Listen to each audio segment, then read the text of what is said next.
The AMMACH Project.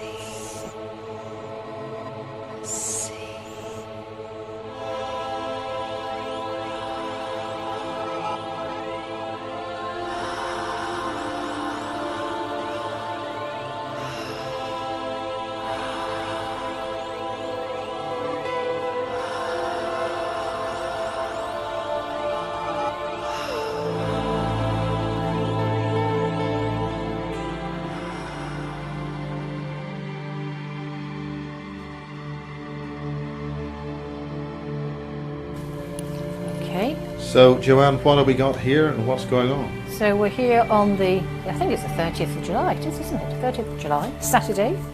And we're talking to Simon Parks. Hello Simon, and thanks for talking to us. Now we'd really love to hear your fascinating story, and maybe we could start at the beginning of your earliest memory. All right, Joanne. My earliest memory would be prior to being born, probably a 6-month-old or 8-month-old baby. And all I have on that is a face that's projected into my mind. It doesn't actually come into the womb, it's projected into my mind. And I become aware, I realise that there's a lot to the world, that there's, I've been sleeping, I had no form, and this face appears. I don't know any dialogue, I can't remember any sort of conversations or anything like that, but I'm just extremely happy to know that there's a lot more to the world than I was aware of.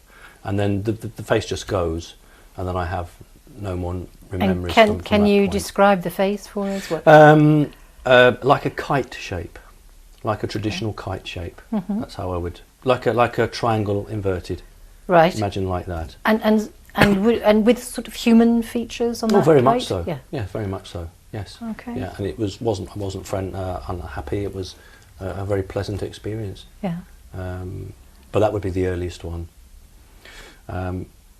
From being born, probably about 6 months old, the first memories I have of being in the cot, and then I'm on my back looking to the right, and I can see the slats of the cot, and then these two green, just describe them as stick things, just like bean poles coming in. But because I'm quite young, I can't actually sit up. But the next thing I'm aware is some movement above my head, and then I look, and then there are two hands coming down to get me, and they're green, only 4 fingers, and they're not like Mummy's hands, because Mummy's hands are pink and Mummy's got thumbs, they're 5. These are green, pointed, and there's 4 of them. And then they disappear. I'm picked up round the middle. Doesn't hurt, just very firmly gripped. And then as I lift, my head goes backwards, so I don't have any view of the creature at that point at all. I'm just lifted straight out of the cot, and then turned upwards, and my head then falls forward like that. It doesn't hurt me, and then I'm old enough to be able to lift my head up, and I'm looking straight into its face. And researchers refer to them as mantids. Ah, okay. So it's green, it's got very huge eyes, 2 tiny little holes for a nose, a very thin slit mouth, and it actually enters my mind through my eyes. It sends a message which I feel going down my optic nerve into my brain, and it says, "I am your real mother. I am your real mother. I am your more important mother." And did you have a sense of peacefulness, or how was that? How did that? No, I was just extremely happy. I had a feeling of falling. If you imagine falling down a well. Oh yes. So you're falling down a well, but you're not scared. It's just that you've lost control, if you like, and you're just falling. But at no point was it a threatening feeling. And the message was, "I am your real mother. I am your mother." And that's all that memory will go to. I have nothing else of that. So that would be about 6 months old or 8 months old. From that, really it started when I was about 3.5 years of age, and I had chicken pox. And I know it's quite hard to say, but my mother actually said, "Well, I'm going to work now. I'm 3.5 years old," and she actually said, "They will look after you." And she just went to work. She said, "I'll be back at lunchtime to feed you, but they will look after you." So she went, and she just left me a little jug of water and a little glass of water. And I sort of, Sorry, is this actual fact, as a little Yes. 3.5-year-old, your mum, Yes. Yes. your human mum went off Yes, to work yes, it's confusing, isn't it? Yes, my human mother. and I left get you confused. where, in a chair, or? No, in bed, because I had chicken pox.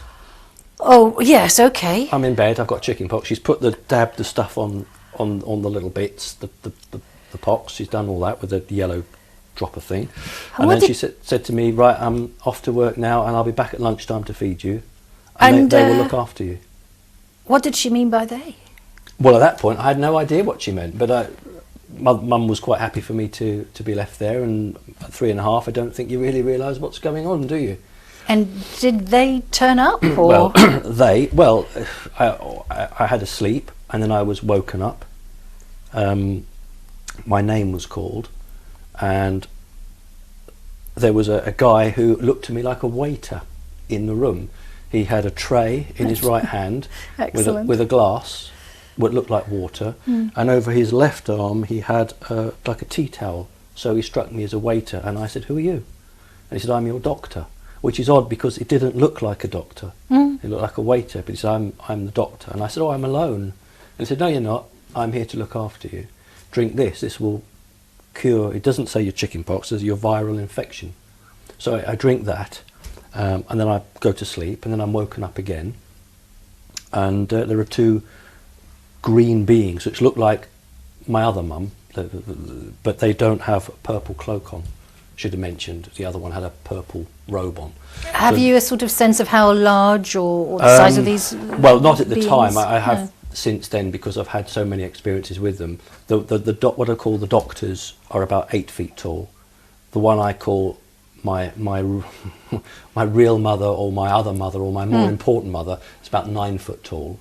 But the doctors are about 8 foot tall. But they vary, just like humans vary. They vary in height. So they're naked. They don't have any robing on or any clothes at all. And the two of them are there. And I say to them, "Who are you?" And they say, "We've come to make you better." So I say, "Oh, are you going to my chicken pox away?" And they say, "No, that's already been done. We've come to make you better." So I said, "Well, does Mummy know you're here?" "No, I don't mean my mother that's walked out the door. I mean the other mother." And they say, "Yes, your mother has sent us." I said, "Your mother has given this message for you, which is my little Adam with his back against the tree." So I know that is that mother, because no other mother would know that message for me. Because what had happened in between that time is that I've had this message come through my mind about Adam with his back against the tree. And I remember the little boy, I pushed my back against the pillow and pretended it was the tree. And what happens is that they want to put something into my hand. And they show me, it's like a marble. It's not made of glass. And inside is a tiny speck. And they show it to me and they say, "We want to put this into your hand. Do you give us permission?" And my fear, because it's so huge. And at 3.5? Yes, it's like a marble, and they must pick up on that, because they say straight away, no, that's the encasing, what's inside. And there's a tiny little black speck inside. And they said, "That's what we want to put into your hand." And I say, "Does Mummy want that into my hand?" And they say, "Yes, Mummy has asked us to come here, Mummy has asked us to do this." To which I then say, "What will it do?" And they say, "Mummy will know where you are all the time if you have this. If you get ill, we will know and we will help you. And it is a good thing." So I then said, "Is it a good thing?" And that throws them, because that's a real question, isn't it? And his answer is, "It is a good thing if you accept it. If you want Mummy to know where you are, it is good. If you want us to come and help you, it is good. But if you don't want those things, it is bad." And they say to me, "You must make your choice." So I say, "Oh, I want Mummy to know where I am all the time. So give us your left hand." So it's under the bank. So bring it out. And then the doorbell goes to the flat, and they both stand stock still, and they don't move. And they both put their hand, they don't hurt me, but they both put their hands on my chest like this. And I know that one of them is communicating with somebody outside of the room. And then the wardrobe doors open, double doors, and two guys will come straight out, one after the other, and they've got black sunglasses, white shirts, black tie, black suits, and as soon as they come out, the first thing they do is say to me, hello, hello. They're making it very clear that I'm not to be scared. And as soon as they come through, they draw handguns from they're both right-handed from the side. And I remember that they didn't like cowboy guns, because I've seen cowboy films, and these were short guns and they were black. So I suppose automatics. They both draw guns, and they go through past me, and I say to one of the doctors, who's that? And he says to me, human enforcement. Oh. Human enforcement, that's what he tells me. And one of the guys goes like this and walks towards the front door where the doorbell is rung, and the other one goes like that. No, in fact, he goes like that towards where the kitchen, because we've two doors in that flat, the front and the back. And then the next thing is what I call the little helpers. These are the little grey creatures, but I've always called them when I was little the little helpers, because they always help the big ones. And they come through and they start drawing the curtains. And they can reach because they've got long bloody arms, and they start drawing all the curtains, and the curtains are all drawn. So I've got these two with their hands on me here, and I say, well, who's at the door? And they say them, and I say, who's them? And they say, your government. Then the doorbell goes again, and then I'm told, don't telepathically communicate. How can I explain this? When you telepathically communicate in their world, you send out a wide frequency, which anyone can pick up on, but you can actually make it into a pencil beam, so you can direct your communication to one being without others, and they say to me, use that, because we don't want the others to hear that. So I'm told that. And then what one says is, if danger threatens, Mummy will come with many soldier guards, and we will take you to a place of safety. The doorbell goes the third time, and they're really quite stressed. I've never seen them quite that tense.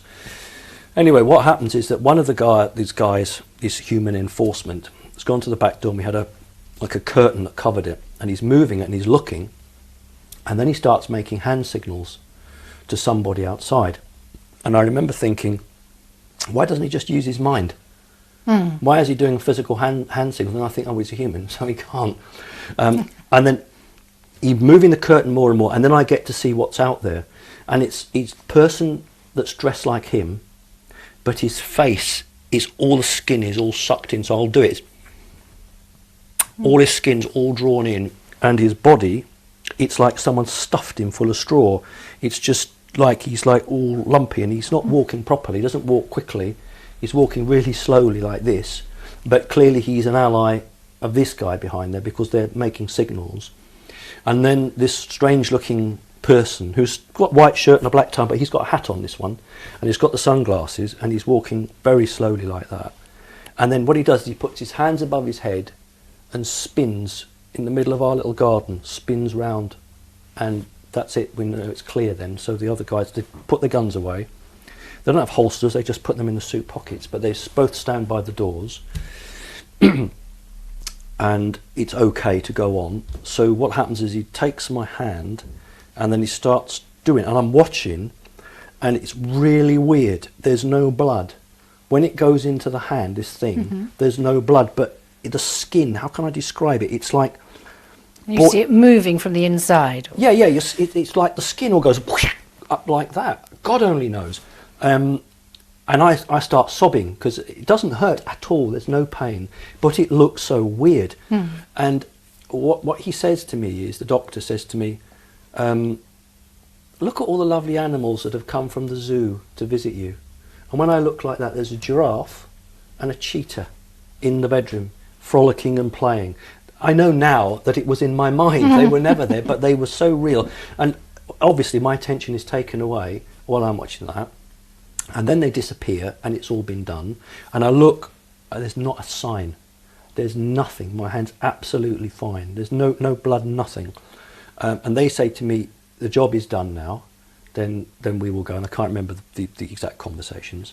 And I don't even remember how they go. But then the two guys come in, and they say to me, danger will not threaten today. There will be no more danger. But now you have that in your left hand, we will know if there's any danger, and we will come and help you. And they both walk into the hall, but the front door never opens. So they just go. They just walk into the front hall. There's no the front door. But I'm not alone, because when I look, there's another little grey creature here, one of the little helpers, and I said, oh, you know, you're here, and he says, I'm going to wait until they called my human mother your adult. That's what they refer to her as, your adult. Oh. So we'll wait for your adult. I'm here so you don't get lonely. And nice. can I just ask, the two guys, were they human looking as far Very as much you so. can They tell? had American accents, Oh. slight American accents, not heavy, because I was very much into cowboy films, and I noticed that the guns didn't look like the Wild West guns, but the accents were certainly American, and I identified those. Very human, yeah. And when they came through, when the wardrobe doors opened, they were really, really friendly. It was hello, hello. Because that immediately wanted me not to feel worried by them. And the Dr. Mantid referred to them as human enforcement. So they were humans. There was no question of that. But So how they got through the wardrobe, I don't know. I don't know. But when you're 3.5, you accept it. I just thought, well, that's fine. You've taken on an awful lot of information for a 3.5-year-old. That's amazing. Well, I think what I would say is that when something's that in your life, you know, if you spend your life and you're 3.5 and you just go to the shops with mummy and you play with your toys, when something like that happens, it does tend to indelibly on there. And also, I think that whatever had been happening to me, I mean, I can only remember, as I've described to you, the memory before being born. But I don't know what's happened between being born and 3.5. Yes. I'm clearly not scared by these creatures. I'm quite happy with them, and I'm actually asking them who has sent you. So that doesn't sound to me like that's my first visit with them. No. And then the little grey creature, and I say, I know who you are. I don't mean individually. I realise who the grey creature is, and I say to it, you should just do. And he says to me, I should. Hello everyone, good afternoon. It's really wonderful to have the opportunity to talk with you today. I'm going to give a very quick introduction to myself. It always seems when someone who's a contactee or an abductee or an experiencer, you always feel under pressure, because if you're a whistleblower, you perhaps have a P45 or some documentation which showed where you worked. It doesn't mean what you said was true, but it means that you were in a likely position to see what you allege. Unfortunately, when you're an experiencer, you can't prove it. So you, the audience, if you don't have experience or you're not a researcher, you are asked to believe what you're told. Very difficult indeed. Okay, I'm actually a politician. I'm an elected Labour councillor in Whitby. Moved to Whitby in 1999 with my wife, and I was a very prominent local politician in Hackney, and I threw away the chance to be a Member of Parliament because I didn't like the area I lived in, the violence, the filth. It was just too much. So we moved, and having said I won't get back involved in politics, I eventually did. So I'm an elected politician, and that's very difficult for the powers that be in how they would deal with me, because as an elected official, it means I have positions of some responsibility, and I must be credible, otherwise I couldn't hold office. So for someone to stand here and tell you his reality does pose them with some problems. And later on during our talk together, I'll highlight some of the ways that they've hit back. Okay.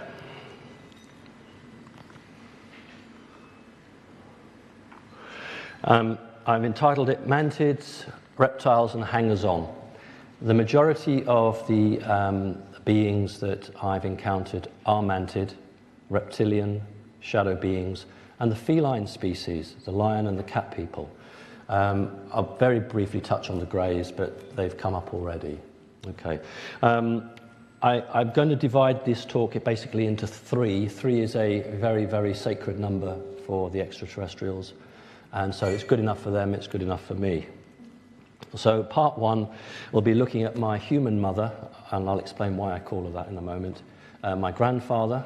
Part two will look at my early days and the beings that I've experienced. And part three, in later life, and perhaps what it means for me personally, and maybe for a wider audience. Okay. I'm going to have 5 minutes at the end for questions because it's a small group, then I would like some interaction with you, if possible. Now then, Win Keach. Yeah. Win Keach, on 3 occasions, there's the magic number, Win, talked about a 3-word agency. I didn't know you were going to do it, Win. I didn't remote view you. Do you know what that is? Anybody know what that building is without Win or anyone else who's a researcher? Nearly. The American version of it. Yes, yes, it's the NSA's headquarters, and you can see it looks like a shopping centre or an airport. Look at the number of cars, thousands and thousands of employees. And the black glass building, 2 of those floors are absolutely covered in ducts, which cover supercooling liquid to keep the massive computers in a position where they don't explode. So 2 of those floors are absolutely dedicated, the whole length of that building, to supercomputers. Every email that is sent in the world is logged there. It doesn't mean they read every email, but it means that they have the ability to do that. There are billions of phone calls, emails, any form of information, that's where it's looked at. Okay. I won't ask if there's anybody from MI5 or MI6 or the NSA here today, because you wouldn't identify yourselves, would you? For those of you who are new to this, you might be surprised to actually realise that it's a regular form of infiltration, right down to club level. They will attend clubs. Okay, here we go. Frequency of contact. I often get asked, how often do they visit you? A couple of people have spoken already saying that you don't always know when they come for you. Sometimes you remember immediately as it's taking place. Sometimes it may be an hour, a month. Sometimes you don't know. This is a little drawing I've done, and it's, oh no, not you again, what do you want this time? Often a grey will appear as an owl. I really don't like greys. I despise them. Sorry. Okay. My memories, like Chantal's, come back during the day. About 20% of my memories have been from the moment they occurred from childhood. And I've coped with that through adolescence and in my 20s, my 30s, by rationalizing them away or pretending they didn't exist, blanking them out of my mind. And I managed to do quite well with that and coped quite well. As I approached my 50th birthday, a whole load of memories came back, usually sparked off by something on the radio, the television, or a bright colour, or a sound. And what I'll do is I'll keep reams of paper and a pen, and I'll sit myself down, the memory will come back, and I will immediately draw it down very roughly, very, very quickly, before doing it in a little bit better. I'm no artist. What we've got here is on the bottom corner, dated the 26th of the 9th, 2010, is a very, very quick drawing that I would have done. I'm showing you how I do it. I cut it out in this case and stuck it, and there's the follow-up drawing. You can see actually the follow-up drawing isn't accurate. It just shows how it changes. In the original drawing, there's no legs. I'm assuming it did have legs. I don't remember them. So I popped the legs in. Also, the neck is a lot longer on this beam. Can you see all that? Great. But other than that, it's fairly accurate. So that's how I've done it. I did it originally because I wanted to help myself to understand what was going on. Before AMMACH came on scene, there was absolutely no help apart from Dave Hodrin. In fact, Dave Hodrin, was it 2009, 2007? 2009. 2009. So my experiences started just before then. And I went to an organisation called Bufora. And they weren't very helpful at all. So I gave up on them because I spoke to a very, very nice lady who was the researcher and based in Newcastle, in the northeast, and she said to me, UFOs aren't real, it's all religious stuff, it's all supernatural, I don't believe in them. And I said, well, you're a researcher, supposed to be independent, yet you've already formed an opinion. So I didn't hear any more from her. I then thought about joining MUFON, and a lot of people said, well, you won't get onto MUFON because they're for the Americas only, which is true. I did actually contact MUFON, although someone said to me they were set up by an ex-director of the CIA. Frankly, I didn't care. I just wanted to contact other people who had experiences. So I emailed, and the next day I got an email back saying, look, I'm sorry, we have thousands of reports of coloured lights, and we're not really interested.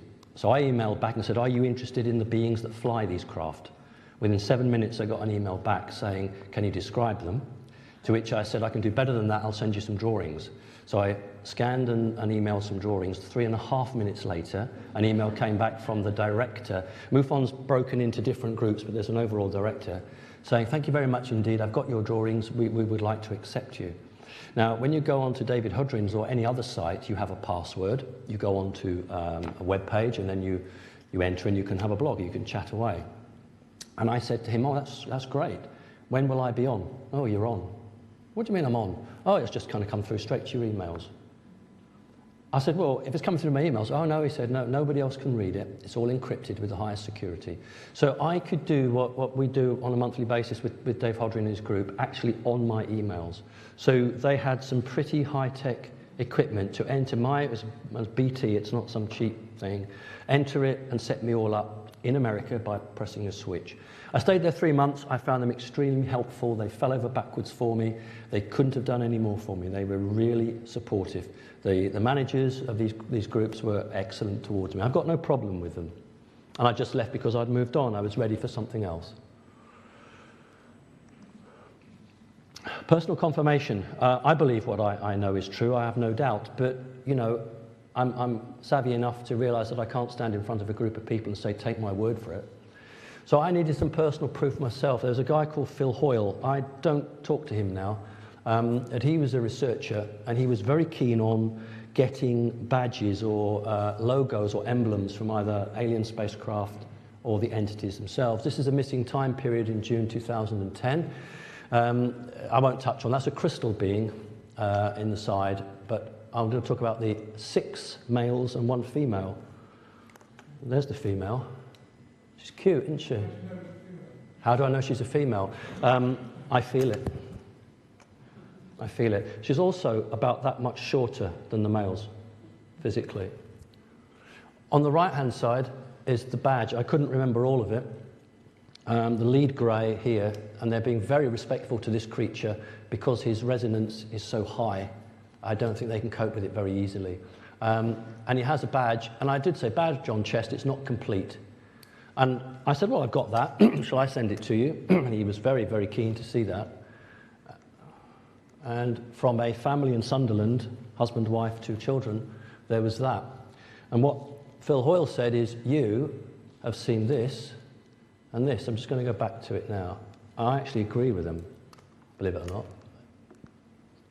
The backward question mark and the wavy line. I don't think that's a badge saying who we belong to. I was just chatting to Wynne. I think that's more about that being's role or responsibility. And interestingly enough, it's only about 45, 50 miles from where I live. So that was interesting, but it gave me the confidence to know that somebody else had seen something that I had seen. All right, part 1, my grandfather. My grandfather, an extremely unusual gentleman. I didn't know what the word Illuminati meant until 3 or 4 years ago. In 1979, when I was 20 or 21, my grandfather sat me down and banished his wife out of the room. And for 2 hours, he told me. And there's no record of him, unfortunately. So when he died, the vicar did a little sermon, and that's the original letter, and it's Reverend Colin Laverne, days before computers were widespread. This is 1979, and I beg your pardon, 1993, is it? What's the date on it? Because he got the date wrong during the actual eulogy. Okay, these were the notes that were made. My grandfather was a member of MI6. He was a prominent Mason. And he, in 1930, was given the OBE for some riot that he controlled in India. And it brought them to the attention of MI6, who recruited him. And this allowed him to travel all over the world. In 1936, Edward VIII had an affair with Wallis Simpson. My grandfather told me that whatever you've been told officially is not true. What my grandfather told me was that Wallis Simpson was not a full spy for the Nazis, but she was supportive. And she was having an affair with von Ribbentrop, who was the ambassador at the British Embassy at the time, and passing documents across to the Nazis. And it was, interesting enough, the special branch who brought this to the attention of the British government. And they said, you can't have this man as a king because war is coming with Germany, we're rearming, and you cannot have this man as king, he's got to go. And the Prime Minister vacillated, didn't know what to do, and one of his aides suggested, why don't you form a jury of 12 good men and true, all men in those days, I'm afraid, 12 good men and true, and they can decide whether the king stays or goes. My grandfather was one of those 12. He was actually based in India. He received, I think, like a telegram or something like that, but it was in code, and he said to me, you had to keep your messages really short because they could so easily be broken. And the message said, should the king stay or go? And I said, well, grandfather, what did you reply? And he said, go. I said, what was the votes? 10 voted for him to go, 2 voted for him to stay. And the king asked the Prime Minister whether he could go address the nation on the BBC, and he was told, no, you can't do that. You can't marry her, you're going to go. And if you don't abdicate, we will remove you through Parliament. He had no choice but to go. And back then, in those days, I just thought, wow, that's my grandfather. Wow. Now, of course, I realised that you don't have that sort of power unless you are an Illuminati. You just don't. And the joke is, I mean, he hated politicians. My grandfather, if he knew I was a politician now, he would absolutely be furious. So here is a non-elected official making a decision on another non-elected official whether he should stay or go. And you're the people that vote. And you have no say in it. And that's the reality. That was 1936. Okay, so my grandfather was a prominent Mason. He had to buy himself out because a journalist was sniffing very close to him in terms of his work with the government. My grandfather was given the MBE for work he did. He was given the CBE as commander of the British Empire. He was offered a knighthood, which he turned down. He had a falling out with the powers that be because he objected to something a Conservative Prime Minister was doing. And it was suggested that he leave his job and go and work for the United Nations, which he did. So in the 1950s, he went for the United Nations. And this note here, we've got the word appointment. 1930s, handling of riot, awarded OBE an appointment, because the family never mentioned MI6. You did not mention it. It was always known as the appointment. You did not talk about it. And in 1950-51, he was on the United Nations, representing the British government. And then he came to Britain and he was given a golden handshake, and Wynne will be interested. He was asked what stocks and shares would he like, and he said Rolls-Royce, and they said the motor car, and he said no, there's got no future, the engine. So he got a huge number of stocks and shares in Rolls-Royce engines. He went to Mappin and Webb's in Regent Street, one of the most expensive jewellers, and chose a beautiful solid silver tea, hot coffee service. And he was told, you're not going to get a pension because we do not want you tied to the British government. So you're going to live off the income from your stocks and shares. That was my grandfather. So, King Edward VIII, Stalin. In 1949, he was dispatched to Stalin to find out what happened at Roswell. Yeah, that's absolutely right. Because Winston Churchill, who was a member of the Illuminati, had lost the general election in 1945, which absolutely shocked the Americans. And what was he replaced with? Not just somebody who wasn't a member of the Illuminati, but a socialist. So a lot of ties with Britain were cancelled. When the Roswell incident occurred, the Americans were not sharing much. So my grandfather was dispatched to Stalin because they knew that Stalin would have the info on this. What my grandfather told me was that Stalin said, give me 10 years and I will have infiltrated the CIA.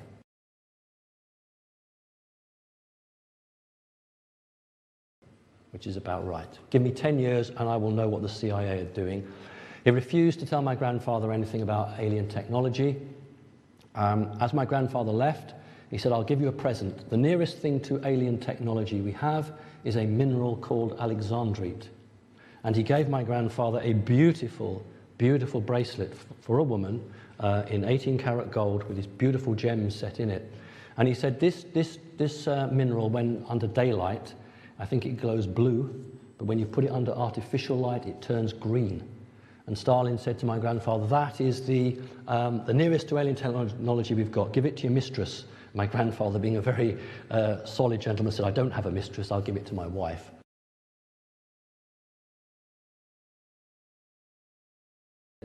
And he said, this mineral, when under daylight, I think it glows blue, but when you put it under artificial light, it turns green. And Stalin said to my grandfather, that is the nearest to alien technology we've got. Give it to your mistress. My grandfather, being a very solid gentleman, said, I don't have a mistress, I'll give it to my wife. And grandfather said, where's it come from? And he said, well, just before we murdered the Tsarina and the Tsar, we took all her jewellery off her, and that's one of the Tsarina's jewellery. So my grandfather for you. JFK, my grandfather told me that they hated JFK anyway. They hated JFK and the CIA. They hated JFK because they couldn't control him, and the alien agenda was the last straw. So he wasn't killed, he was murdered. He wasn't killed just because he was going to ask questions regarding the alien agenda. He was killed because they just had enough of him. The American military wanted JFK out, and they would go to no ends to remove him. And that was the very last president who stood up on his own 2 feet, because after that, every president knew if you buck the trend, that's the route you go down. So they made the signal and they got what they wanted. Grandfather actually built a school for girls in Cheshire as a mason, privately funded. And he fell out with the British government, but he got the golden handshake and he worked at the United Nations. Okay, he had 2 children, son and a daughter, my daughter, my mother. The newspapers, some of the newspapers have had a great fun about Simon Parkes' mother is an alien. That's not quite right. This creature did not give birth to me. It's a term used, and I've actually did some real trawling around on the internet. It's very hard to find. But there's a guy who'd collated a number of children's reports regarding the Mantid, or Mantis beings. I highlighted some of them. They're referred to as the Great Mother. In 1990, a hypnosis session with a young girl called Cindy Tyndall, she described an abduction by a bug wearing a wig that makes her think it's my mum, but it's not my mum. David, in Carla Turner's Into the Fringe, 1992, sees a mantis, and Carla suddenly has memories of looking at a giant grasshopper and insisting, you're not my mother, you're not my mother. In a different letter, a child tells how she was taken up to a life raft, that's how she described it, floating in the air, and saw what she thought was her grandmother. But as she said, I'm afraid it was just a great big bug. Okay, so for every 10 children that the mantis approach, pretending to be relatives, 9 children are clever enough to see through it and say, no, you're not related to me. Unfortunately, or fortunately, either I didn't see through it, or I chose not to see through it, or I recognized something in this being that I connected with. So I refer to this creature as Mum. Now, as I grew up, this was very difficult when I was sort of 3 and 4 years old, because I told people I had 2 mothers. And the very first word, apparently, my human mother said, the very first word I said was Daddy, and I used to call my human mother Daddy. And the reason for that was, well, I have a mother. So you can't be my mother, you must be my daddy. And I realized as I got older, it's socially unacceptable to do that. You can't say you've got 2 mothers, you have to shut your mouth and play the human game. But it didn't stop these creatures coming to me. Okay, my mother. She worked at a patent office called G.F. Redfern and Co., which was in Brighton, East Sussex, on the London Road. And there was a guy there who was a freelancer called Paul Dunlop. And Paul Dunlop would pop in and out of the office from time to time. And one day, Paul Dunlop and a gentleman all dressed in black with a white shirt and a black tie turned up, rang the doorbell, I opened the door, and Paul said, is your mother in? Yes, she is. So I called for my mother, and she came through, and Paul said, "Oh, Jean, this gentleman wants to ask you a few questions."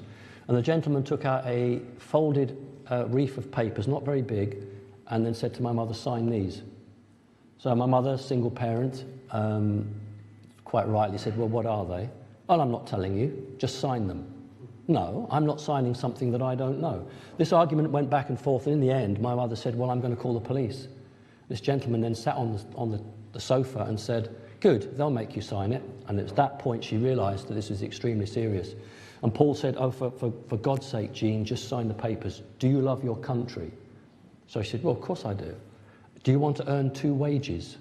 "2 wages?" "Yeah, you sign these papers, and I will pay you every month. And you'll still get your wages from GF Redfern. But you don't have to work there. You just go down 3:30 every Friday. They're going to give you the money." Now, you're a single parent, didn't use those terms in those days. 2 wages would be really handy, wouldn't they? So my mum signed it. Whereupon the man said, "You have just signed the Official Secrets Act. You have been cleared to an extremely high level. If you talk about today or any of the work you do with us, you will be found on a railway line. Then who will look after your son?" With that, straight out the door. So mother turned on Paul Dunlop. "Is this a joke?" No, this is not a joke. He admitted that Paul Dunlop was not his real name. He spoke 7 or 8 languages, a hugely gifted man. He had his own private aeroplane. He had a Formula 2 racing car. He had 3 or 4 MG cars. And as he said, "I took my name off a tyre." "I took my name off a tyre." His own words. My mother's job was to type out documents relating to crashed UFO craft. We're talking now from 1971 to 1979. Paul would turn up with documents in German.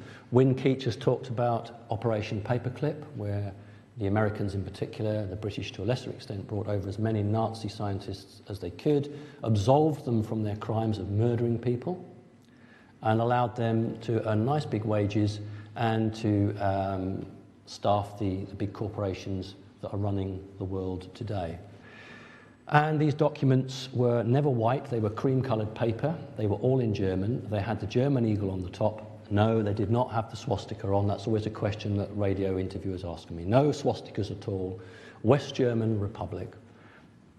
And in the top right-hand corner would be in red ink, secret, top secret, very top secret, and the special group, the purple group in purple, extremely top secret.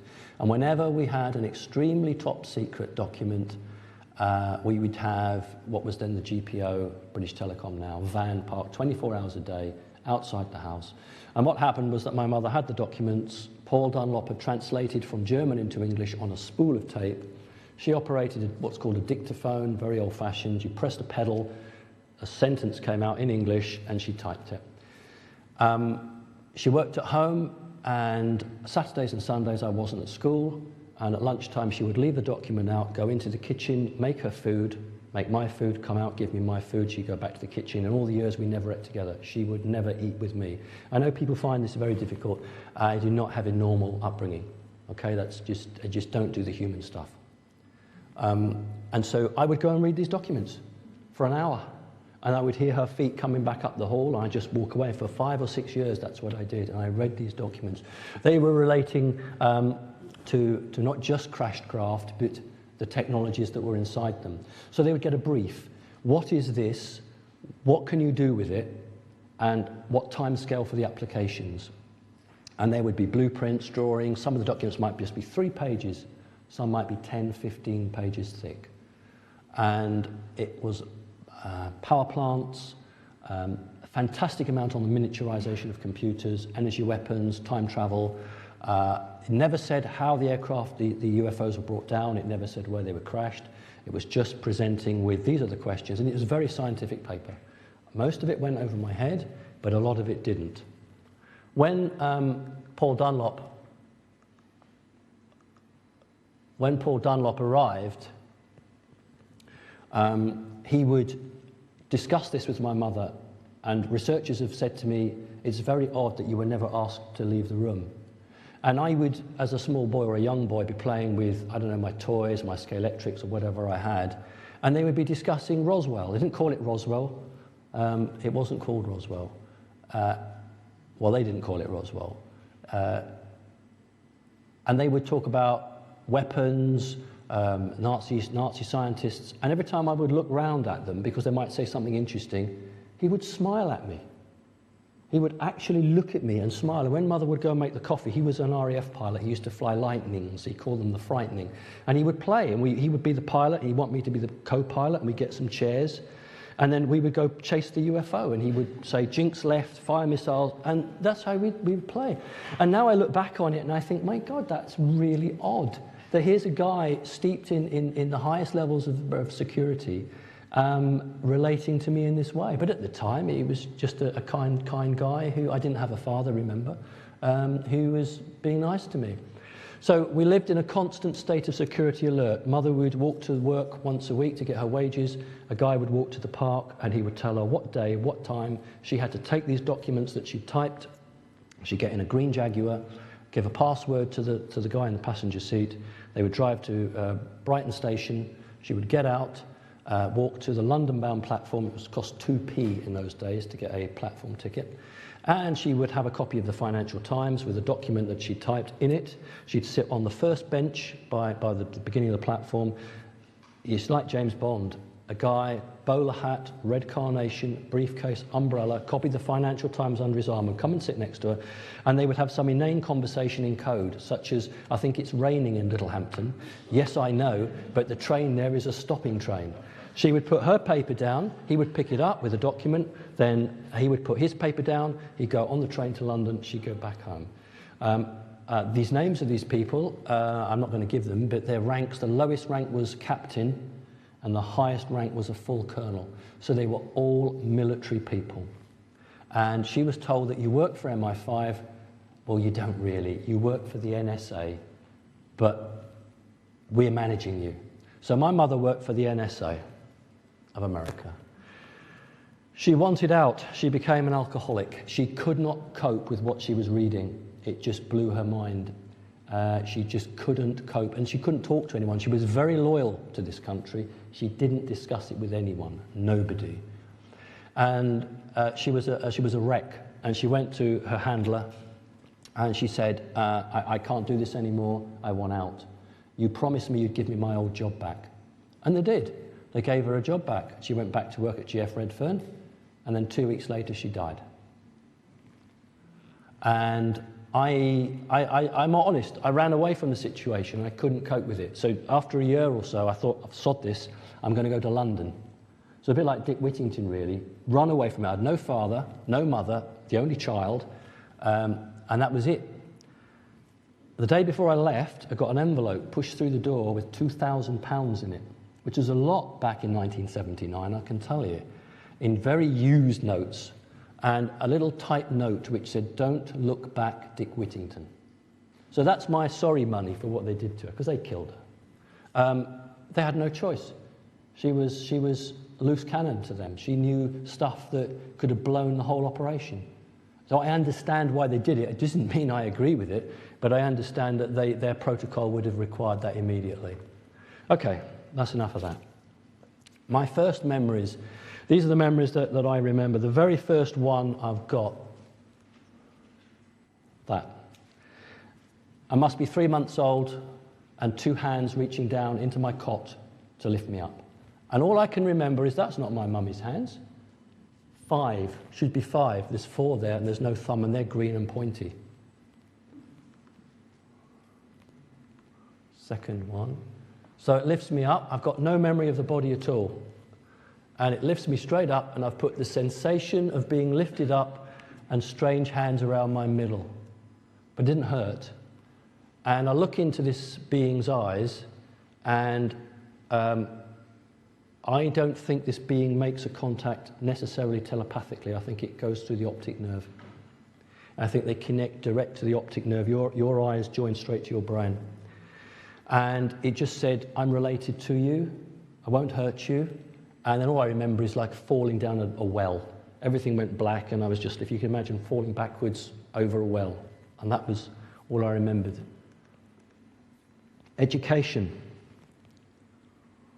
I can remember probably 8 months, 9 months old, I can sit up and look above my head and I see lots of toys spinning.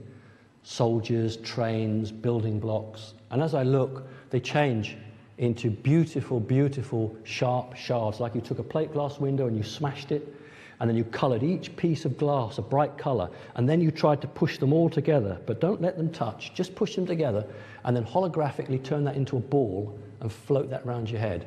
3 creatures, they're not exactly greys, they've got great bulges at the back of their heads, and their eyes have these strange lids. And this one on the right, I'm number 2, he telepathically says to me, look, feel, understand. And when they walk, and I've put this one here, walks like a robotic, snake-like way. Very weird way of walking. And again, I'm probably not even 1. Shadows, we've had some talk about the shadows. 1963, I'm 3.5 years old, and this thing walked straight through the wall. I don't know where my human mother is, and I think this is the first time I've seen them, and I'm absolutely terrified. Scream and scream and scream, and I run and I hide behind the sofa and I go into the fetal position. And all my life I had to lie about this in my mind, and I said, I'll tell you what's happened. Oh, I'm sorry, I should have said that what happens is that this thing changes into a clown. That doesn't work. And it changes into a policeman. That doesn't work.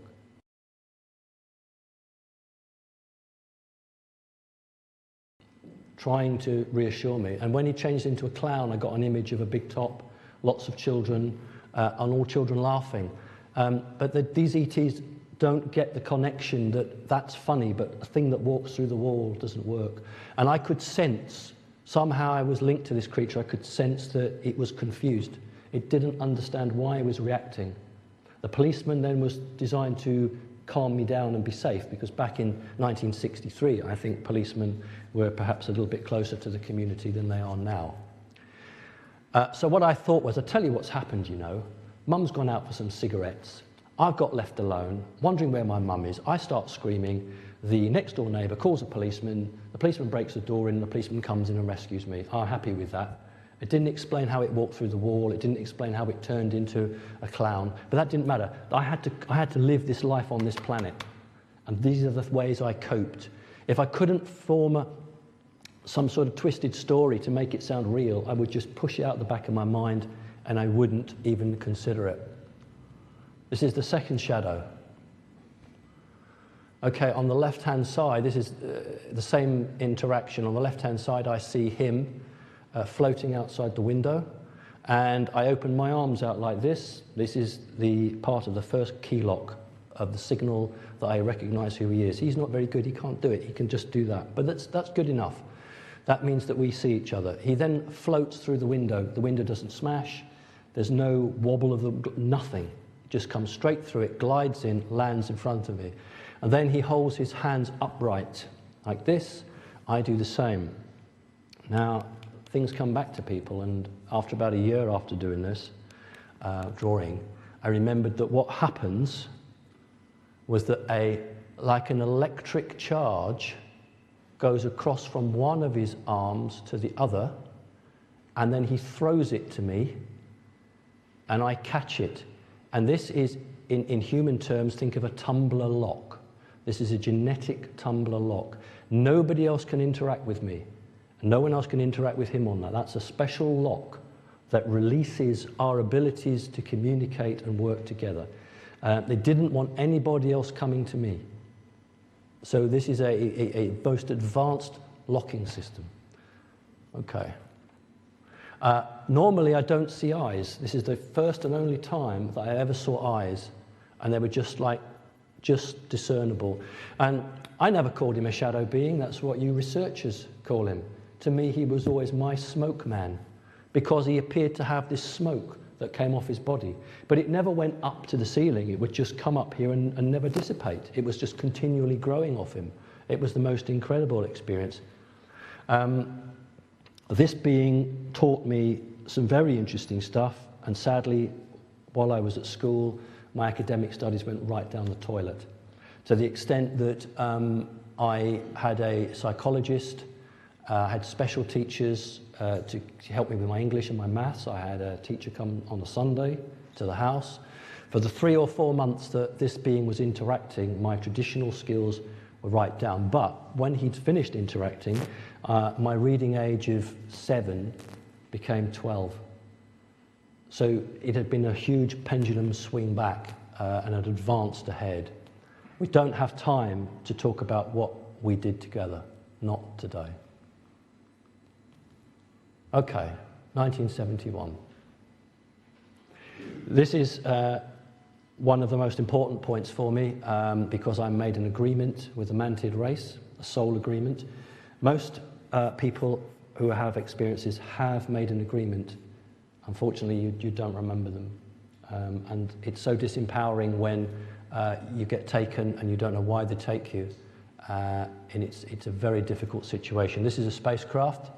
It's silver, no windows, no sound, traveling very slowly. I call for my friends, Sharon Lendrum, Tammy Lendrum, Adrian Atkins, Chloe Atkins, and Melissa Atkins from the 2 doors down. And we went over to the park and we saw that for about 10 or 15 minutes. And then as soon as it disappeared over the horizon, I saw a very lovely old red biplane with 3 huge cameras attached on struts to it. And I remember it coming over. I don't ever remember it going over the top of my head, and I don't ever remember it going after the UFO. I didn't hear a voice, but the feeling I got was, don't worry, we know they're here. We're filming them. Keep this secret. And we all walked back. We didn't play in the park, which was odd, and we walked back, and I said to the girls, oh, what do you think that was? Oh, it's a shooting star. I said, what about the red aeroplane? What red aeroplane? You know, the biplane, the one with the pilot, and didn't see that. Oh, what about the school that's up there? What school? The school that's up there. There's no school up there. So I realized there was something very odd going on. 2010, that memory came back to me in 2 or 3 chunks. Again, we don't have the time to go into all of it. I'm just going to quickly go through it. I literally, if you put an industrial vacuum cleaner on your chest, that's how it felt. I was on the ground and it was like a huge sucking sensation and I was floated or pulled upwards. I don't remember passing through the wall of the ship. I've got no memory of that. But inside was a school. Now, I've been in contact with Mary Rodwell. She was very interested because she's been talking to young children about their experiences in this school, but she calls it the school in space. I just called it the school in the air because I didn't think it was in space. I thought it was just a few feet up there. And this is the actual layout here. This is what you researchers would call a Nordic. He's the school teacher. These are human females, sort of teaching assistants. And this is the young group. They've just been taken from the earth. They're 5 or 6 years old. They're using pens and paper because they're transitional stage pupils. Once they pass the tests, they go here and they have these discs they wear around their neck on a cord, and it's called a personal educator device, a PED. And I asked this young girl, what does it do? And she said, it teaches us. And I said, what does it teach you? And she was perplexed and said, everything. She is the pupil with responsibility. I asked her, what's your name? I am the pupil with responsibility. Yes, but what's your name? I am the pupil with responsibility. That was her name. And she would work with the kids through the groups. And she said, yeah, but you're not coming to school here. You're going up. And I'm only going to wait with you until he comes for you.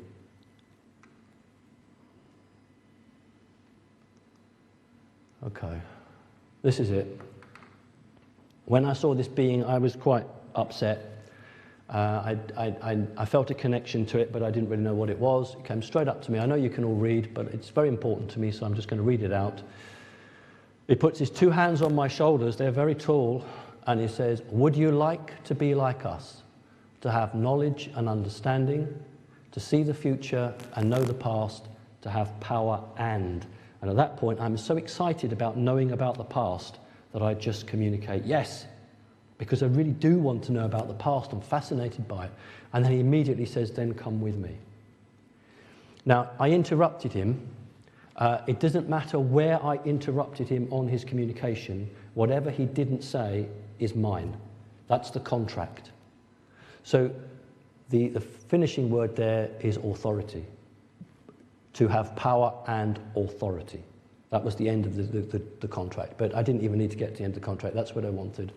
And so I made a bargain with them, which I still stick with. Okay, this was the same day, I think. I actually probably was there for 2 days because I had to sleep, and I was given a metal bed to sleep on. And I was taken up a huge tower. This is under the earth somewhere. I don't know whether it's under the sea or under the earth. It's a huge cavernous place.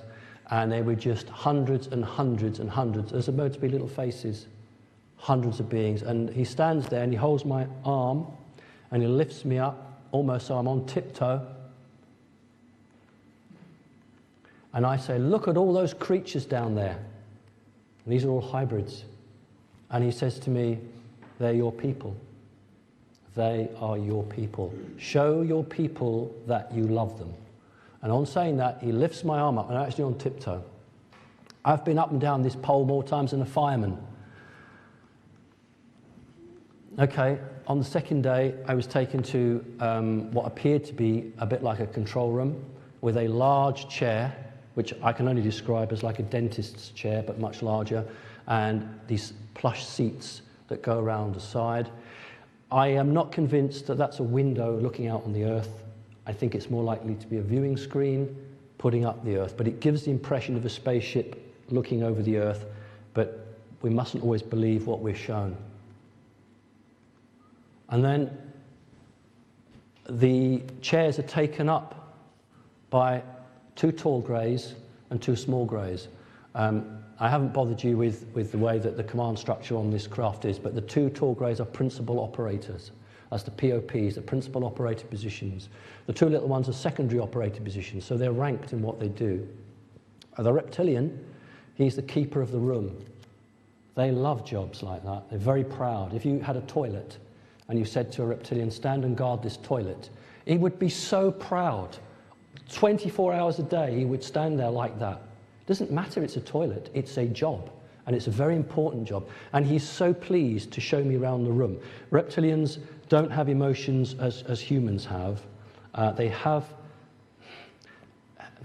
feelings, some sort of feelings, but they don't have emotions. And he'd been taught to smile for me, because these creatures can be hideous to humans if you're not used to them. And he had been taught to smile. And it was just a leering grin. And it was done to try to put me at my ease. 5 humans in the corner, 4 men, 1 woman, all in white coats. The lead guy's even got a big biro in the top of his pocket. So I'm absolutely convinced that the government works hand in hand with these creatures. And their machines are ancient. I can smell them, they're so hot. These bloody great big machines are like furniture, like chest of drawers. And they're hot, and you can hear a fan going. And there are cables coming out of them. And look to the left, with all the superb high-tech equipment, no cables, no switches, nothing. Totally different.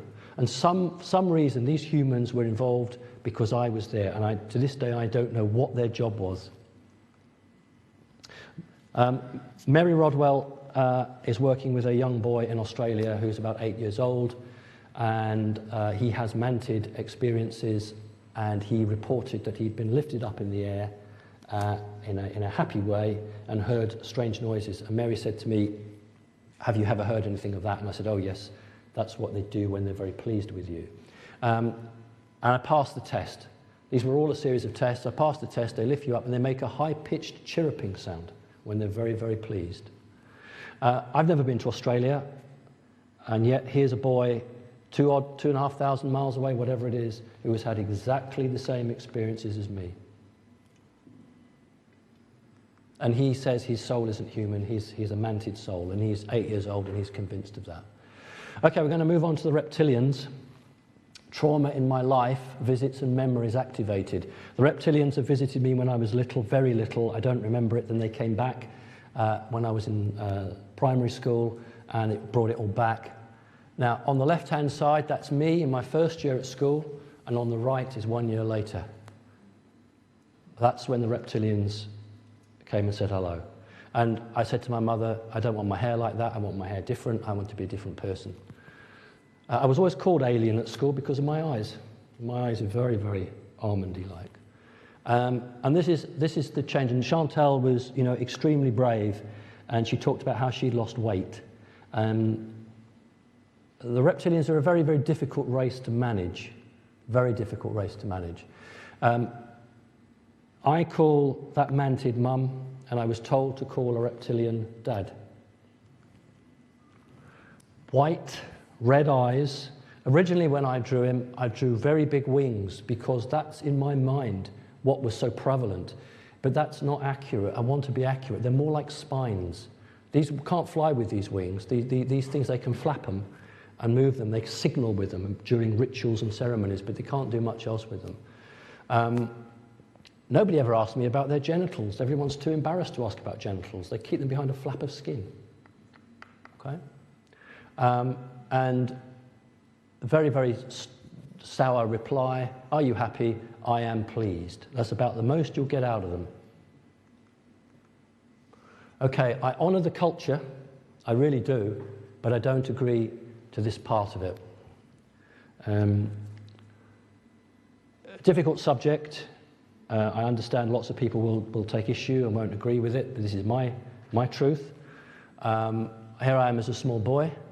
The reptile on the left is my attendant. That's the easiest way that word would translate into English. It's a combination of a nursemaid, a butler, and a bodyguard all rolled into one. This creature doesn't love me. It has no feelings like that, but its job is to protect me and to look after me. And he says, shine bright, oh bright one. They're always saying, shine bright, oh bright one. And I'm either shown an image or I have actually been, and that's what I don't really want to think about. I've actually perhaps been in one of these ceremonies where they eat a young girl and we feast on sacrificial flesh.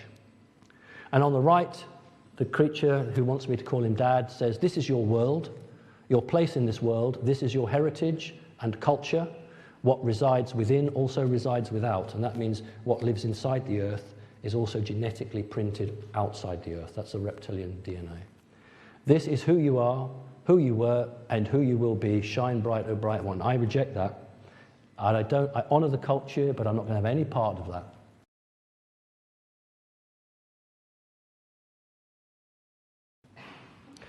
Reptilians, a militaristic way of life. It's going to be quite new to you, some of this. When you think of armies, you think of thousands of men or hundreds of thousands of men. Indeed, the Russians in the Second World War had something like 6 million men on the field. The reptilians do not need anything like that. And that's why experiencers never really report weapons, because they don't need weapons to control humans. Their minds are so evolved they can do that. And anyway, reptilians are 5, 6, 7 times stronger than the average man. So their armies can be quite small. They are phenomenal fighters. They're taking a bit of a pasting at the moment, but that's because so many different groups have aligned against them. So very, very briefly, one unit consists of 111 officers. When I say an officer, don't think of it in human terms. Think of it as a reptilian who has extra responsibilities. So there are 112 in a unit. You brigade 6 units together, you get that magic number of 666. But when you have the commanders together, it's 672. It's normal to brigade units together, so you can brigade 6 units together for 4,032, and so on. These are the standards. They do not go into battle with these standards. These are purely kept for sacred rituals. White is the sacred colour, so the guy in the middle, I'm going to call him a guy, why not? The guy in the middle is the keeper of the sacred standard, and I'm sorry, it is SS, the sacred standard. He has a white sash across his, because white is the only colour that they honour, a white sash across, and the king and queen represented on top of a pole, the original king and queen. On the right hand side is a standard that would be used for a parent unit, so you brigaded 6 small units together into a parent unit, and you have that. It's normal to award valour when a unit is good in battle or delivers its target. It can be given teeth. It can be given claws, and if it doesn't fulfill its target, those teeth can be taken out, and you do not understand the dishonour if your standard has a tooth taken away from it. You cannot understand unless you've researched them or you've experienced reptiles, the huge overarching dedication to ceremony and ritual. It is absolutely their way of life. And if you're really lucky, you get rubies in your dragon's eye to show how brave you've been. Okay. When I was very little, maybe 8 or 9 years old, I can remember standing in a gymnasium, and there were 6 or 7 of us boys in a line, 2 humans in tracksuits with whistles, so it's like a gym, and one of them says, "Want you to march like the reptilians. We know you can't do it, copy me." And he marches up and down, and he says, "You've got to copy that." And on the ground there are white lines like a running track, and where each boy is standing, and you follow the white line, there's a line at the end where you stop. And he comes around behind us and touches our shoulders and says, "Boy 1, boy 2, boy 3, so we're all numbered. And then he blows his whistle, "Boy 1, off you go." So boy 1 tries to copy what he's just seen, gets to the end of the line, the guy blows his whistle and says, "Boy 2. And I'm looking at this and I'm thinking, this is rubbish. They just can't do it. That's not how they walk. That's stupid. I'm going to do it my way. So when it comes to me and he blows the whistle, I do what I think is right. I get a quarter of a way down the line and the whistle goes, and I think, oh, right, I've obviously got myself in trouble here. He then comes over to me and he does not hold my hand. He actually puts his hand on the back of my back and pushes me like this, "Come with me." That's what he's doing, like this, "Come with me, come with me." He takes me over to the corner, and there are 2 reptilians standing in the corner. These ones are grey-black, no wings, about 7 foot or so tall, and one of them says, "Lead your army." And behind him is a group of 6 or 7 reptilians, and I stand on the corner, and I just in my mind say, "Follow me." And I march. This isn't this drawing, this comes afterwards. And then these 6 follow me, and then the reptilian in my mind says, "Tell them to stop." Not halt, just tell them to stop, and I say stop. On doing that, the guy who was the gym guy, the PE instructor, comes not running, because you can't run. If you run in front of a reptilian, it will think you're going to attack it and it will kill you. So he sort of walking very quickly, he comes over to me and he says, "Well done, well done, well done. You've brought honor on me, you've brought honor on us, and you've brought honor on yourself." Now, I don't see it so much now, but he put his hand on my head and roughed my head up, you know, like, "Shh, good boy, shh." The reptilian leans across, takes his arm at the wrist, lifts him straight up, and he's literally off the floor and says, "Ours, not yours," and puts the guy down. Okay, and then he puts his hand on my head and leads me away, and I don't have any more memory of that.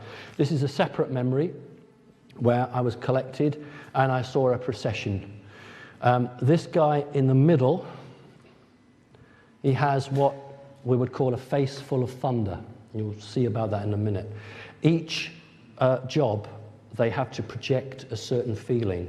So this guy at the front, who's a family member, he projects a certain face.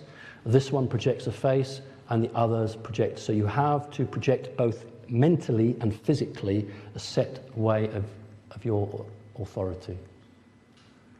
Okay. So this is the commander of the new unit. He's a family member. Only family members can command. He has the correct facial expression, a face like thunder. The guy with the double standard has the serious face, and the one at the back has a face full of pride and honor. And the ones, the rank and file, also projecting pride and honor. Look at the way I'm standing. That's me. Very much to attention. The senior reptile has 2 children, a junior son and a senior son, and they're both generals. This one's in line for the kingship once he hands it over. I know this is really hard for you to understand, those of you who have not seen this level and depth of interaction.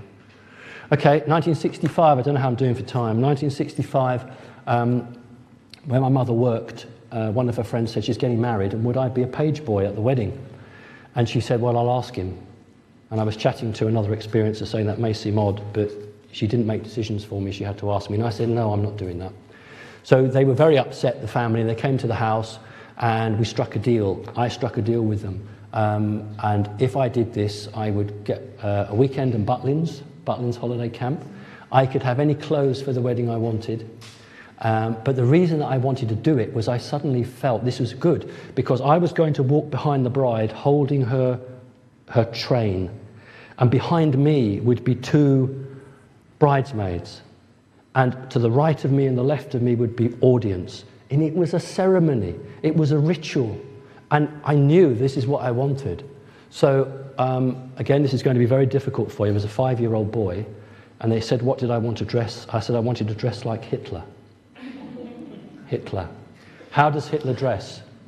And I said, and I didn't know the word for Leberhosen, but I drew it, short trousers, black stripe, and I said I want my hair that way as well, like Hitler. So we had a compromise on the hair, but we got the clothes.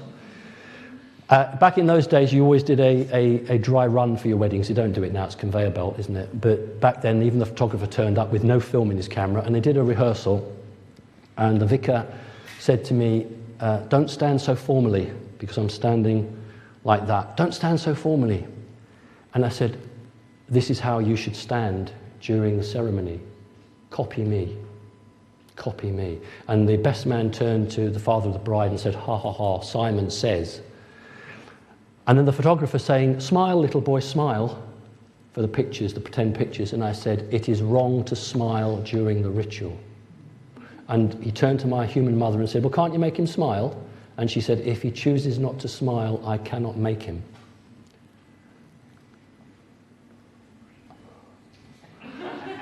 A face full of thunder. I'm standing at attention. I've got Hitler's clothes on, right? And the bridesmaids are dreadfully embarrassed because they've asked me to smile, and I outrank them. In my mind, I outrank them. They walk behind me. They can't be more important than me because they're behind me. And this is the reptilian culture, okay? When Win Keach first met me, he said to me, you have been around these beings for so long, you have taken on their personality. And then another time he said to me, you have risen up through their ranks. And then on another occasion he said to me, they trust you. They really trust you. So here I am, obviously traumatized by what the reptilians did. Let's not get away from that. But I'm playing the role because that's what I had to do when I was with them in their world. Face full of thunder. There's the face. I've even, look at the mouth. Look at the mouth dipping down. I've even got the facial expressions. Okay, so that's the way they are. Okay, then the bride asked me to smile. She outranks me. I was behind her. She must be more important than me. So I would try a half smile. I don't know how to smile. I couldn't smile. These beings don't smile. Humans smile, but you know, I'm not connected with humanity. I only connected with them, so I don't know how to smile. So anyway, great relief if I only got the page boy to smile, although it's a bit of a half part. Now then, this is a Butlins holiday camp. My mum, human mum, came up to me and said, smile. So what I've done is a reptilian grin. Okay, if you have an awful lot of reptilian genetics in you, or your soul is reptilian, and Arnold Schwarzenegger is the great exponent of that, you will smile like that. If there's a female, a human female, or largely human female, who has a lot of alien reptilian genetics, that is quite sexy. Okay, that's how they will see that. And a female with a lot of reptilian in her would smile back if she liked a male. That's how you do it, it's the teeth. Okay, recent happenings. Okay, the birthday card. Went to a shop called Card Factory, dated, it's February, so it was late January, to buy some discounted wrapping paper. Standing in the middle of the shop, looked around, and there was a birthday card, of course, but with my picture on it. And I said to my wife, why is my picture on a birthday card? And she said, what? I said, why the F-U-C-K is my picture on a birthday card? So she looks at it and says, oh my God, I'm so shocked. I buy this card and I just walk straight home. This is 3 o'clock in the afternoon. At 6 o'clock in the afternoon, I'm still sitting in this card, looking at this card. And I think this isn't right. I need to see my solicitor. So I went down to the solicitor and said, I don't have any recollection of this. This is my picture on a birthday card. Where the hell's this come from? So I had a chat with Win Keach, and between the three of us, we decided it was best to approach the card company themselves. And he said, you've got to go and buy their entire stock out immediately. So I went in thinking, oh my God, it's £1.39 a card, supposing they've got thousands of them. So I said, how many of these have you got? So, oh, hang on, I'll go into the storehouse. Oh, God. 7. And I think, they've sold them all. So I quickly bought the 7, and I phoned the card factory. The managing director, really lovely man, good as his word, phoned me back, and he said, I need to tell you that we followed the law precisely. We bought this image from another company called Paper House. I'll give you the phone number for the managing director. Phoned the managing director, pass it round. In this, there's a picture of me, because you might think, well, how do I know that's you? That's taken a while back. But inside is a picture of me at the same time, and you can see. The managing director of Paper House, same thing. I followed the law. I bought this from a company called Photo Library. You're going to have a problem. They're in America. Fine. Emailed them, very unhelpful, and said, well, how do you prove that's you in there? So I said, well, I'll tell you what, I've got lots of election posters around that time. I know when that was. I remember the shirt, I remember the tie, and I've got round glasses on. I know what year that is.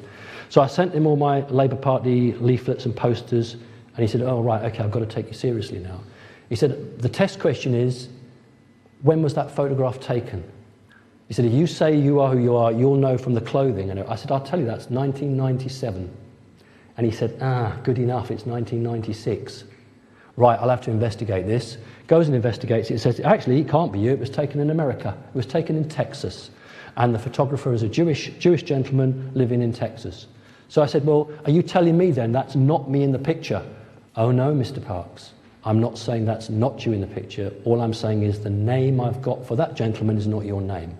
Okay, what are you going to do about it? Nothing, because English law doesn't touch us. End of conversation. Right, so I thought, I'm not having this, I'm going to go to the press.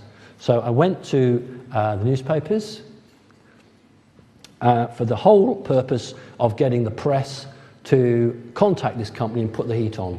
And John Stokoe, who is the editor of Whitby Gazette, phoned me and said, we've been in touch, all they're giving us is no comment.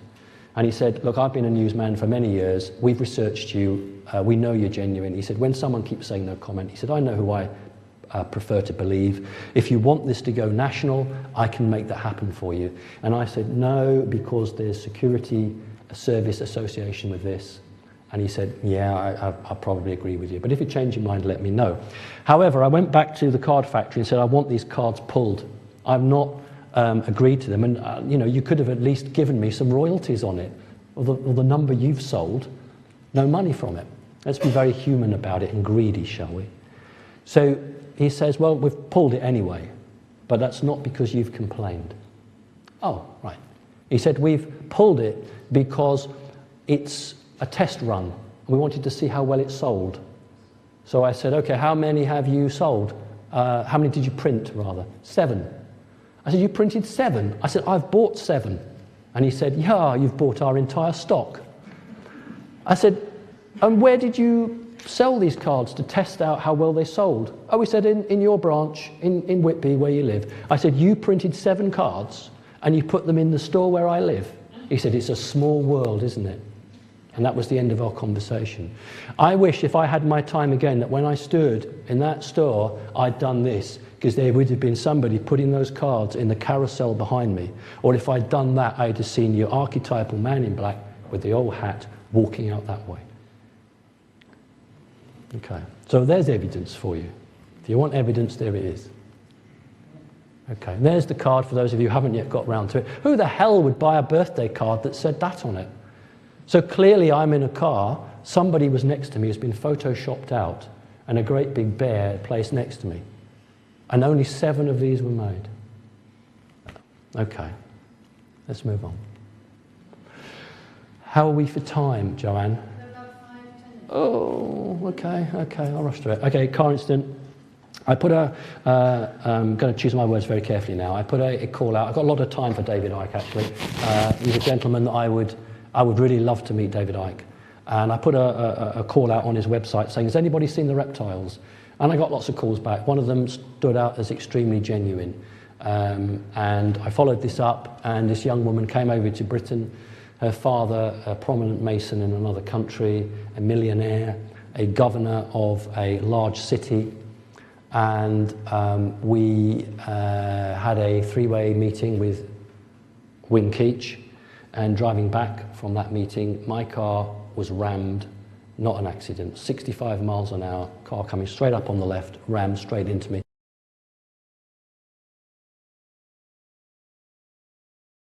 Because I'm a driving instructor for trade, I was able to control the car. My car was worth £6,000, the damage to it was £10,000. The guy who crashed into me, his car was completely and utterly destroyed. There was only one wheel left on his car. Our car was airborne, we turned left, we crashed on our side. I was knocked unconscious for a few seconds. We couldn't get out. Okay, for those of you who understand this stuff, you may not be surprised to learn that within seconds of the car crash, we were rescued from the car by off-duty soldiers, an off-duty doctor and an off-duty nurse who pulled us out from that vehicle. The guy got straight out of the car and admitted it, and his exact words to me were, "I didn't mean to crash into you.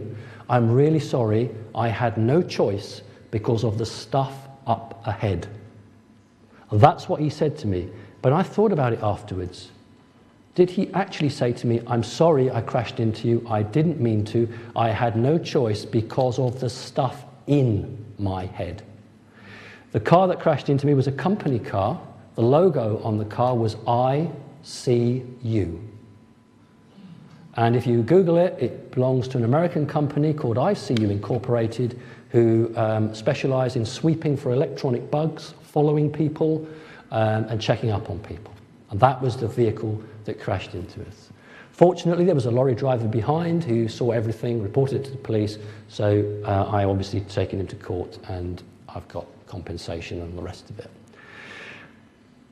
Whoever it was didn't like the fact that the three of us had got together, and it was not aliens that did that, it was human agency. And when this young woman went back to tell her dad, his first words were, Satan cabal. Satan cabal.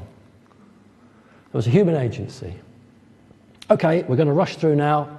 Lightning stop, because originally my talk was going to be a bit longer, but cut down.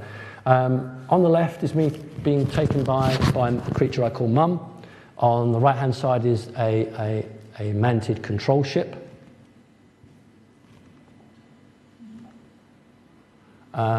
This is the lower deck of a Mantid control ship, and you can see that there are groups of Mantids sitting on chairs. I don't know how these chairs, they float. There's no bars or legs holding these chairs up, they just hover. And the guys sitting on the chairs operate all the controls in this section here. The guys standing up, 1, 2, 3, they operate all the controls here. These two guys here operate everything in that section. And what they're doing, they're not flying the ship, they are coordinating human timelines, abductions, contacts. You have no idea the project management that is required for these guys to come down and see you at 35 milliseconds past 2 o'clock in the afternoon of a Friday. The work that is needed, because then they might be in Japan 20 minutes later and then back to America. So this information goes up. I've tried to show there's no sharp corners on these craft. It's curves like that. So the information that they coordinate goes up, and this is the level above them. These guys here are receiving the information which has come from down there. These guys are piloting the ship, and they have viewing screens, and they're piloting. But I've tried to show the flowing lines here, the power supply that makes this craft fly.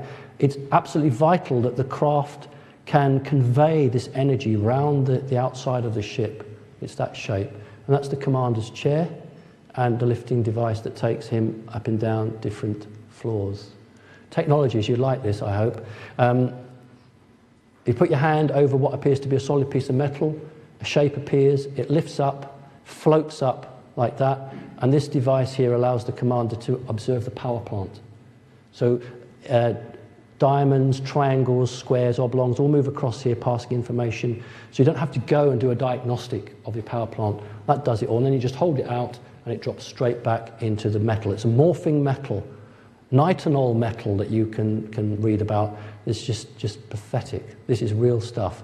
Again here, hand over the console, 2 discs come up. I don't know whether you look into this and it imprints information, or whether when you put that in the console, the information is imprinted. I'm going to rush through because we're running out of time. Transportation in tubes, you stand on a little disc and it flies you up. The little greys don't travel on those, they have little trains. Literally, like, think of a mine shaft where you see all the trains, but they run on a monorail, and the greys will sit in that, and the, you know, if you like, the underground bases, those that are left.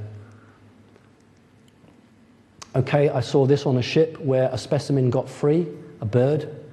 These things are really tall and it's comical. It's like Treebeard waving its arms to catch it. They go and get a device, and somehow this device is not like a fan. It just draws, the bird's not hurt at all. It draws the bird down, and then they capture the specimen, and that gives you some idea of how they capture them on Earth. Fascinating. Underground tour of a base. I was taken and shown humans naked walking past a great bank of crystals. And this device here, which I couldn't look at, is, even when I tried to draw this, and I just couldn't. As the humans walk past, their bodies are, I don't know, scanned by this crystal. It does something to them. And then the readings are given off here. The humans then come out of a tunnel, and they're met by this guy who appears to have a medieval helmet on his head. And he's really tall and muscular. And these are first-time humans. This is the very first time they've ever been here. And they've been scanned. They've obviously passed through the test, and they're then being met. Okay, then Mum says, let me take you on a tour. And I see, we're underground, rough hewn brick walls with tanks. And then these two are tall greys. God knows why that one's upside down. And I say, look, that one's upside down. Doesn't answer me, just says, come and see along here. So we've got greys here and humans stored here on the right-hand side. So 3 sections, 1, 2, 3. We travel on the disc, we look at them, and I get lonely, so I seek out his hand, because that's the close relationship I have. And then I point out things that interest me. And we look, and we just look at them, and he shows me them. Okay. On the left-hand side, from Mary Rodwell's book, Awakening, drawn by Jane Milligan Melchior, is a lion being. And on the right-hand side, a lion being that I was shown on a viewing screen. Cat people are often shown with the big ears. That's what they project into your mind. The reality is their ears are just offset here. I'm not too displeased with that drawing. I think the head is more domed than lion. And here he makes the sign of the pyramid and the Eye of Horus, because these beings had a great responsibility in building the Giza pyramid. The cat queen, she visits me regularly. Those aren't her real ears, that's just a cap she wears. She has a seal of office and a black cape. This is a female. This is her attendant and bodyguard. I'm going to rush through. Freezing time, Chantal mentioned. That's my wife. Goes into very slow motion, and you heard it from Chantal first. Her exact words were, time stopped still, time was frozen. And my wife just goes absolutely into slow motion. And this creature flies in and spins in the air like that. And that is not how they look. This is this being's projection into my mind. I'm a cat being, you're going to see me as a cat, because that's how you expect to see me. And you like cats, so you'll like me. Dishwasher, I haven't even got time to talk about missing time now. We're running out of time. Please don't get confused. Super special human soldiers are not super soldiers. Super soldiers are generally very fit humans who have implants, have genetic alteration to them, and are sometimes coached or schooled by extraterrestrials. These are humans who are taken by extraterrestrials to do a fighting job. And they have weapons because they're going to fight other humanoids. That's why they're given weapons. I had the very great pleasure of meeting somebody who was one of these. And I drew this gun, and I said, I've got a real problem with this because I can't see a trigger. And I'm not going to lie and put a trigger in. I just don't know where the trigger is. And this should be a sight, because traditionally that's where humans mount sights on rifles. But it isn't. It's a power pack. And he said, oh, yeah. He said, when it's full power, it's green. It's a traffic light system. Yellow, amber, red, low power. And he said, there isn't a trigger as such. You just squeeze here and the gun fires. And they wear almost like motorbike helmets, and a tube goes down the throat. I won't have time to explain that now. Tall grey, This one came to visit me. Beautiful blue eyes, blue deliberately because blue is a very soporific effect on a human. You know, why do you think police cars have blue lights? Why do ambulances have blue lights?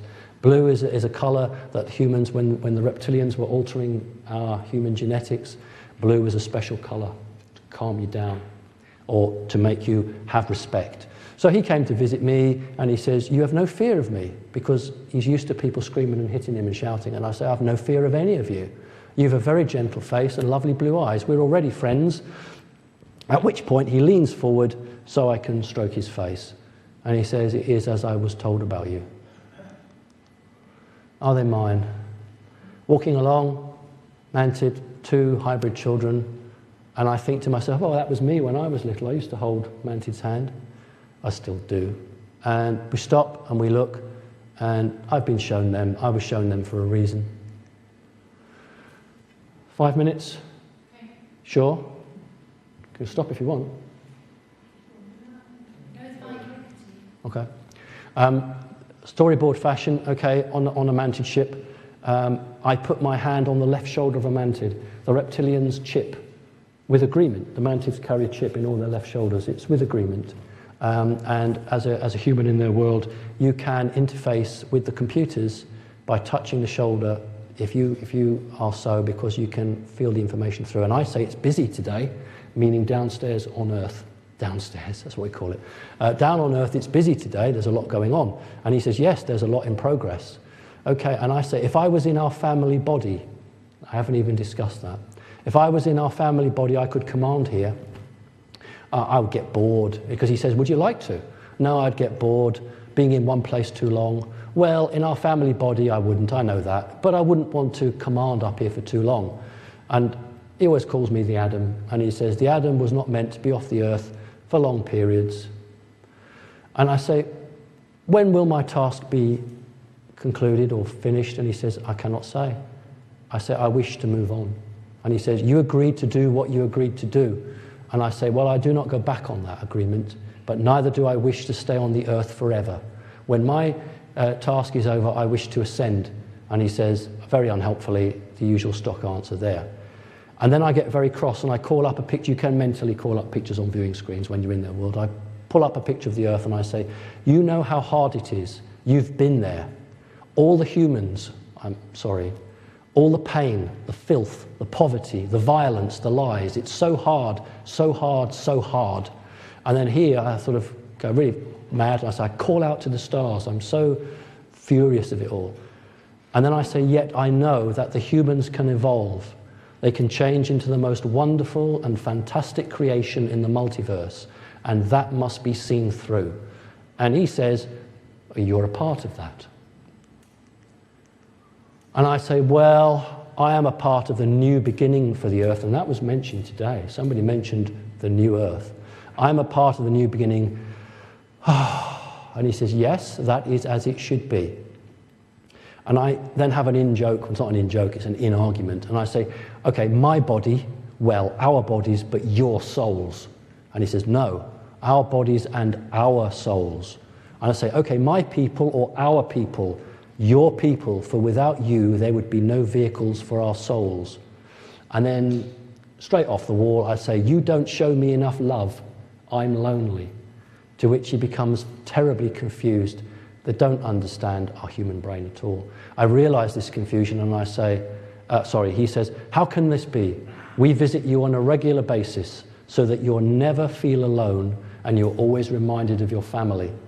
And I say, you're confused. I've confused you. I'll be strong for both of us. And he says, you will. Now for something completely different. Didn't Wynne put something completely different? Who knows what that is? Because it could be different shapes. That's what this person saw. I didn't draw this. This was drawn by somebody who sees DJINN. This is what she saw, this woman who was in the car with me that was crashed. This is the being that often visits her. It's a jinn, in Eastern religion, very well known. About that big. Okay, end of talk. Sorry. Any questions? What I'd like you to do, if you have any views, questions or comments, that's my email address. I'm very happy to take any emails from you. Probably can we squeeze in just 1 or 2 minutes of questions if there are any? Schedule Sure, here. not a problem. We want to hear everything. I'm just. Of course.